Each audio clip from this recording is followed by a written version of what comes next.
Rapunzel. Uzaq diyarlarda uzun müddətdir övladları olmayan bir ailə var idi. Günlərin bir günü onların arzusu gerçəkləşdi və övladları olacağını öyrəndilər.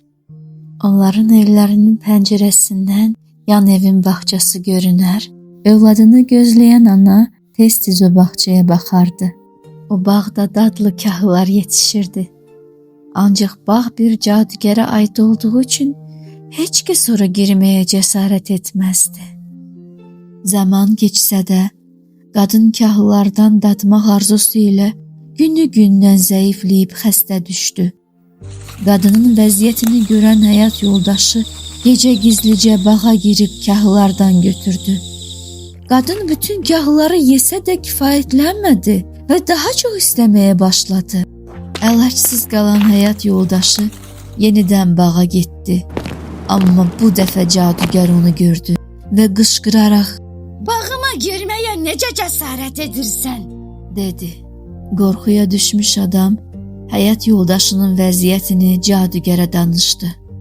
Cadugər dedi: "Bağdakı bütün kahıları götür, əvəzində uşağını mənə verməlisən." Adam başqa əlacı olmadığını gördü və cadugərin təklifi ilə razılaşdı. Tezliklə gözəl bir qız uşağı dünyaya gəldi. Cadugər onu öz himayəsinə götürdü. Adını da Rapunzel qoydu. Rapunzelin böyüdükcə gözəlləşdiyini görən cadugər onu heç kim görməsin deyə gətirib meşədə bir qalaya həbs etdi. Qala çox hündür idi və qapısı yox idi. Rapunzel oradan qaça bilmirdi. Cadugər qalaya gələndə "Rapunzel, Rapunzel, saçlarını bırak!"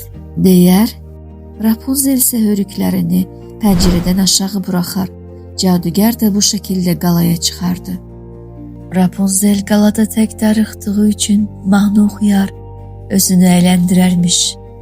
Günlərin bir günü bir şəhzadə meşədə gəzərkən Rapunzelin səsini eşitdi və onu tapmağa qərar verdi. Bir müddət sonra Rapunzelin yaşadığı qalanı tapsa da, ora çıxmağa yol tapa bilmirdi.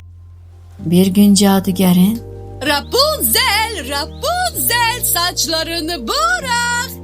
deməsini eşitdi. O da belə etmək qərarına gəldi. Cadugər qaladan uzaqlaşdıqdan sonra şəhzadə gəldi. Rapunzel ilk öncə qorxsa da, daha sonra o da şəhzadəni sevməyə başladı. Şəhzadə qaladan xilas olmaq üçün hər gəlişində Rapunzelə ip gətirməyi söz verdi. Rapunzel bu iplərdən nərdivan hörərək qaladan qaçmağın yolunu tapmışdı. Günlərin bir günü cadugərin şəhzadə ilə Rapunzelin görüşündən xəbəri oldu və onun saçlarını kəsdi. Rapunzelə cadu edərək onu uzaq bir ölkəyə göndərdi.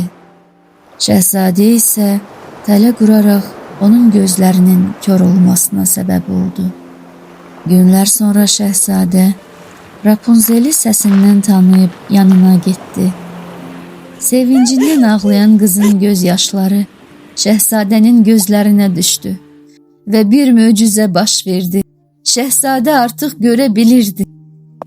Beləcə Rapunzel və şəhzadə krallığa qayıtdı.